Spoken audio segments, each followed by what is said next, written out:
Milé dámy, krásné ženy, vážené kolegyně, vítám vás v tom nádherném podzimu roku 2024. Tento podzim je o tom, že už má koncepce fyziologického modelování a omlazování obličeje těla, trvá, žije, oslovuje ženy 8. rokem. Takže to pro mě číslo 8 je takové symbolické, magické. A jsem velmi ráda, že ta koncepce je taková jako živá duše, že do ní vstupují krásné osobnosti, úžasné ženy, přináší tam do té koncepce své osobní dáry. A já jsem udělala takovou už tak tradici, že vždycky k výročí koncepce vás seznamuju s těmi, co vytváří tu auru mé koncepce. Takže dneska jsem pozvala k rozhovoru další úžasnou ženu, je to Blanka Drábová, takže ona se představí a řekne, co vlastně dělá. Jak vidíte, tam má krásnou barevnou auru kolem sebe, takže věřím tomu, že dnešní naše video osloví ženy a že nějakým způsobem se budete chtít seznámit osobně i s Blankou a pokračovat taky v naší koncepci. Tak prosím. Tak já vám všem přeji nádherný den. Máme dneska takový plný slunce, takže jsme takové rozzářené a věřím tomu, že i celý ten podzim bude rozzářený. Já velmi děkuji Ksaně za to, že tady mohu být. A když jsem ji poprvé potkala nebo poznala spíše v tom online prostoru, tak jsem věděla, ano, to je ono, co zrovna se mnou souzní. No a ať začnu teda od sebe, tak se jmenuji Blanka Drábová a tvoříme spolu se svojí rodinou značku Blanka Dráb. Je to značka takových originálních, jedinečných hedvábných modelů, protože já s velkou vášní maluji na hedvábí. Je to prostě činnost, která je pro mě velmi srdeční a velmi často o tom povídám, takže možná vy, které mě znáte nebo mě budete chtít poznat, tak zjistíte, že hedvábí je můj svět a tvořím ten hedvábný svět. To je takový svět čistoty, lásky, doteku, luxusu, krásy, jemnosti, ženskosti, no prostě všechny ty nádherná slova, která vás teďka napadají, tak vás určitě napadají, když slyšíte slovo hedvábí nebo hedvábný svět. A snažím se ho prostě dostat mezi ženy, a teda i mezi muže, protože už jsou muži, kteří by si přáli něco z hedvábí, což mě jako velmi mám z toho radost. A co je pro mě jako originální, teda proč jsou ty moje věci originální, protože všechny jsou malovány ručně. Doopravdy se zakládám na tom, že je to moje ruka, je to můj rukopis a je to malováno vždycky pro konkrétní ženu. Já věřím tomu, že tak je, proto jsem spojená právě tady s Ksanou, to cítím, že s tím souzním, že každá z nás je jedinečná osobnost a každá z nás si zaslouží jedinečné, originální, nádherné šaty, které jsou tvořeny jenom pro ní, z její energií. Já že si tak jako vždycky nacítím na tu zákaznici, no, na tu klientku a tvořím jenom pro ní, takže ty šaty jsou jedinečné na světě a mají fakt tu krásnou energii, kterou tady máme každá z nás. Můžete mě vidět na Facebooku jako Blanka Dráb, na Instagramu, na TikToku, mám i svoje webové stránky www.blankadrab.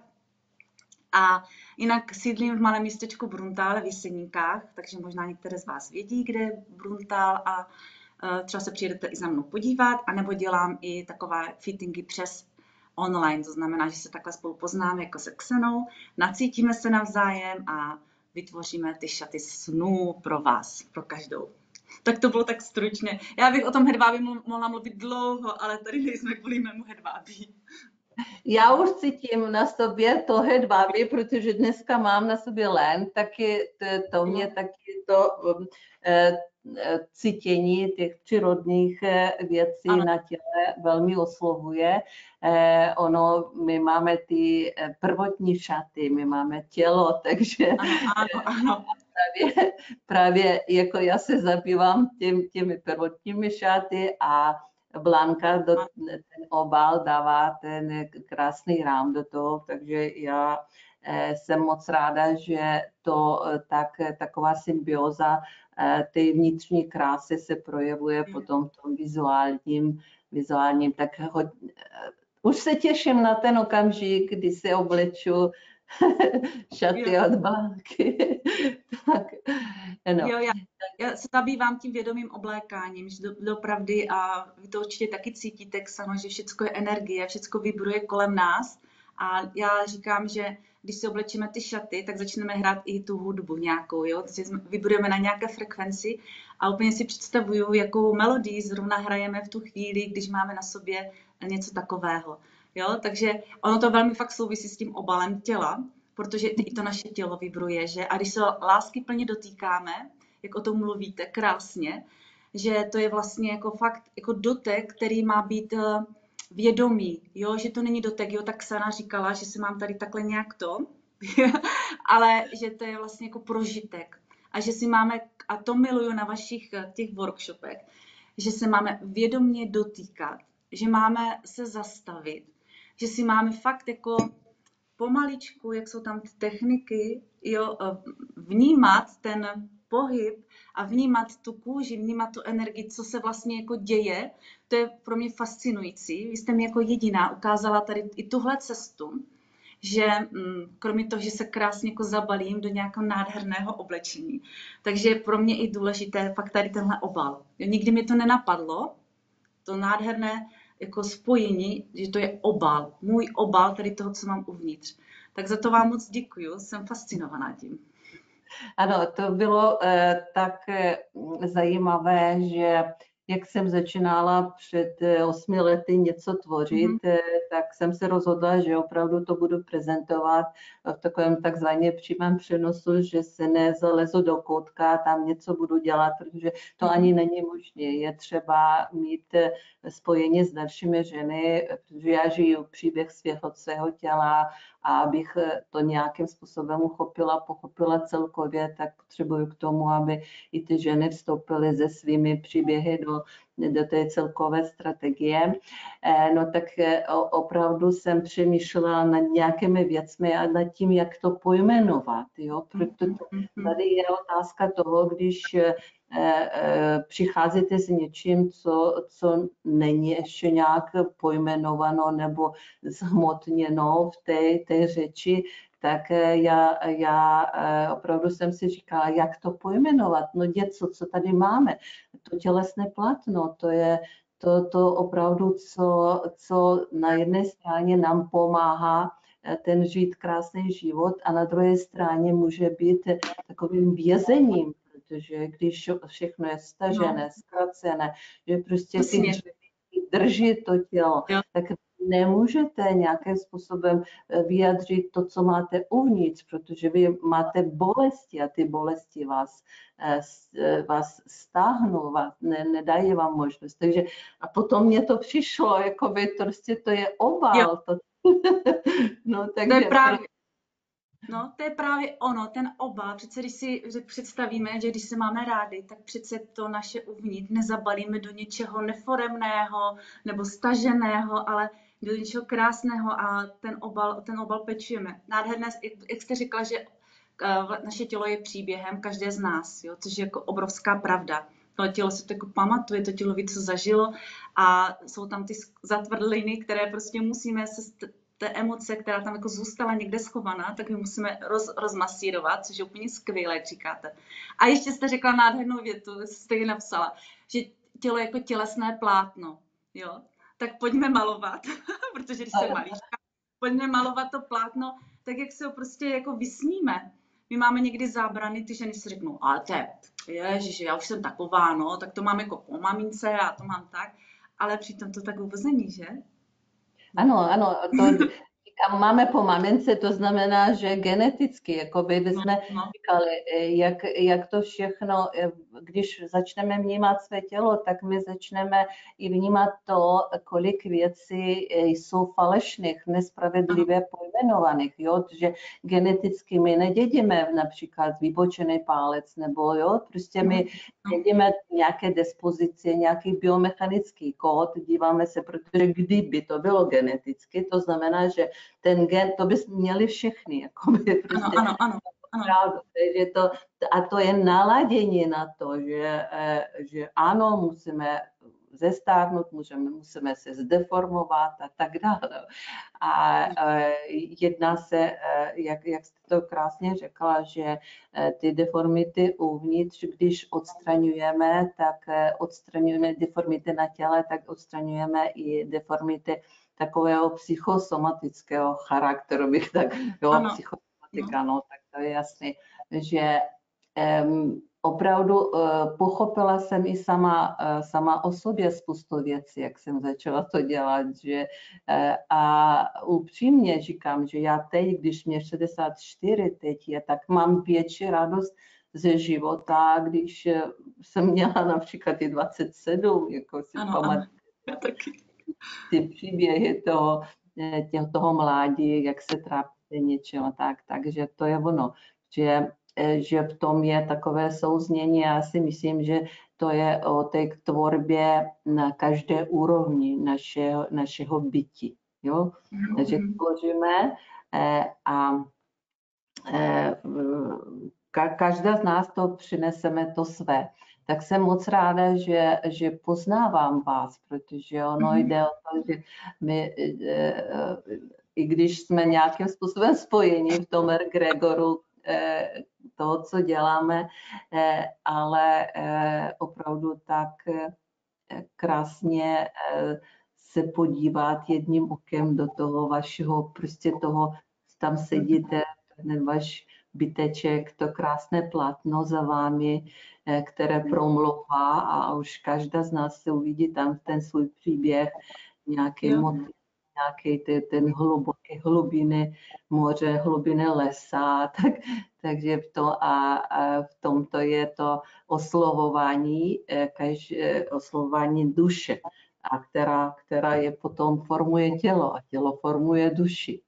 A to je ta osmička, jo? Tady prostě představujete si ten fyzický začátek a pokračování v duchovné nějaké věci, metafyzika, které se projeví v těch fyzických začátcích.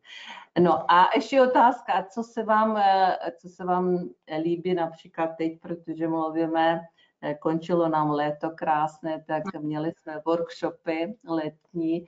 A jaký workshop vás oslovil a čím vlastně? No, já vám řeknu, že mi oslovili všechny, co jsem si jakože pro sebe udělala radost a dovolila jsem si je. Jo, to je taky velmi důležité dovolit si to jako, fakt si to jako koupit a mít to. Takže mě oslovili jako všechny.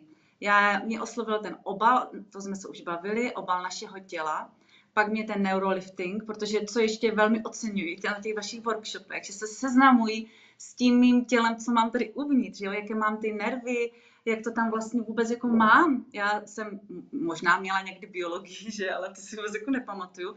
Taková ta, jak všechno se vším souvisí. To mě úplně fascinuje, to je, jak se tam pak dívám a vy tam přesně popisujete ty jednotlivé nervy, které jako tady jsou, jak si je máme jako opečovávat, jak si jich máme dotýkat a snažit se jich jako dotknout.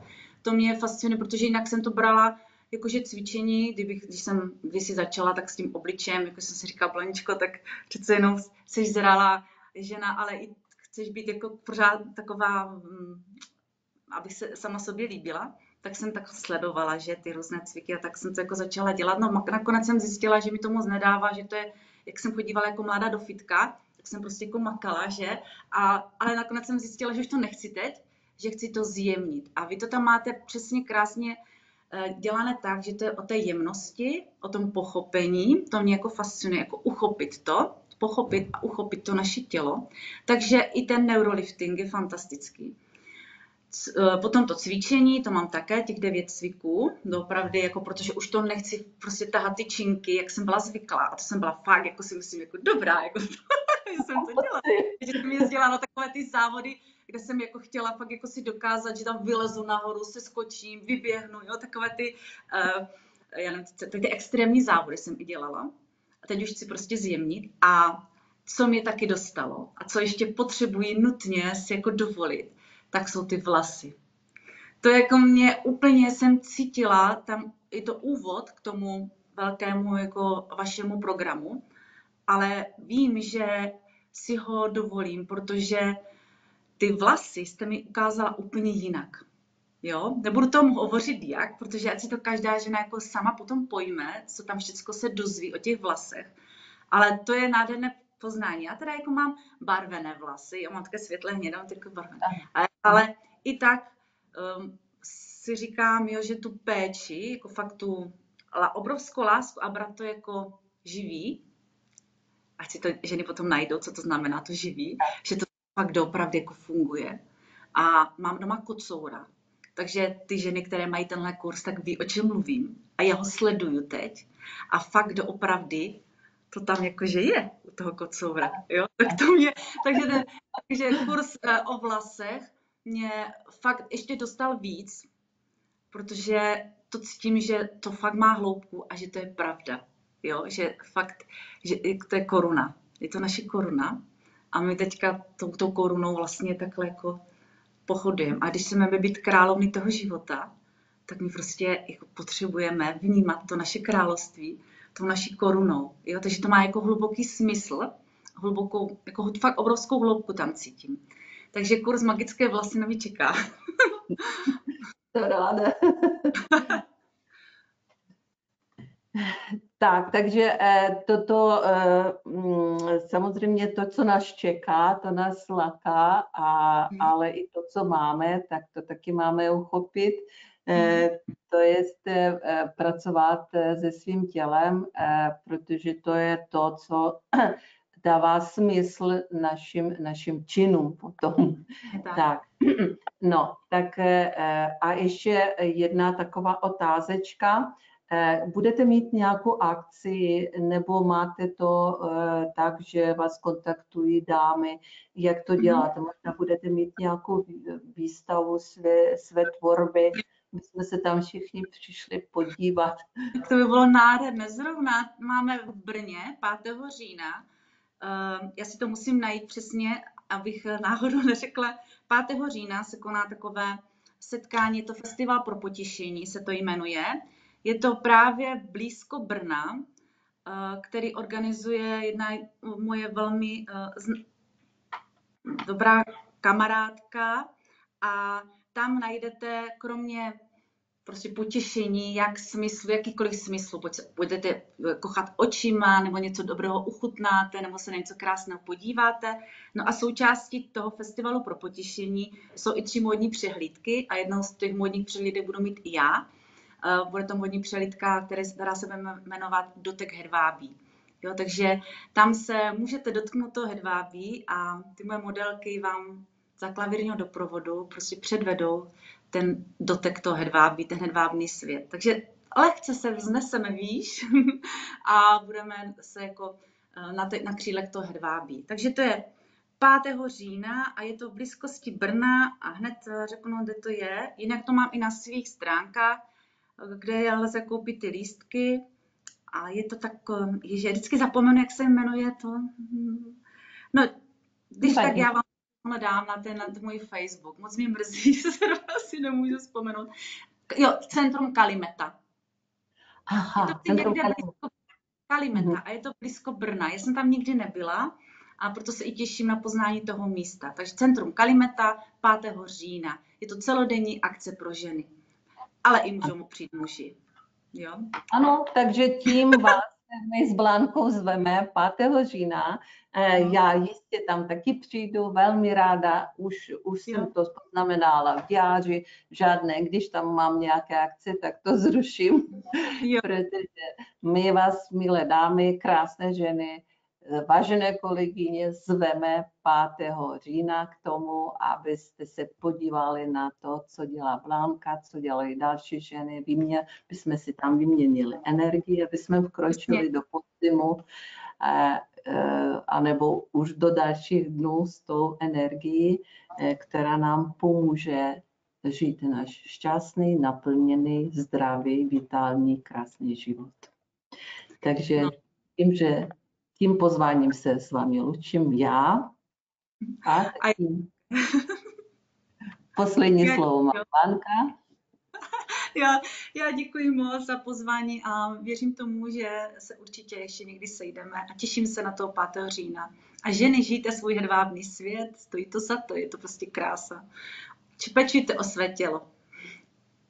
A s Ksanou Baťovou. Tak, takže Jo. bylo to moc krásné, bylo Já to děkuju.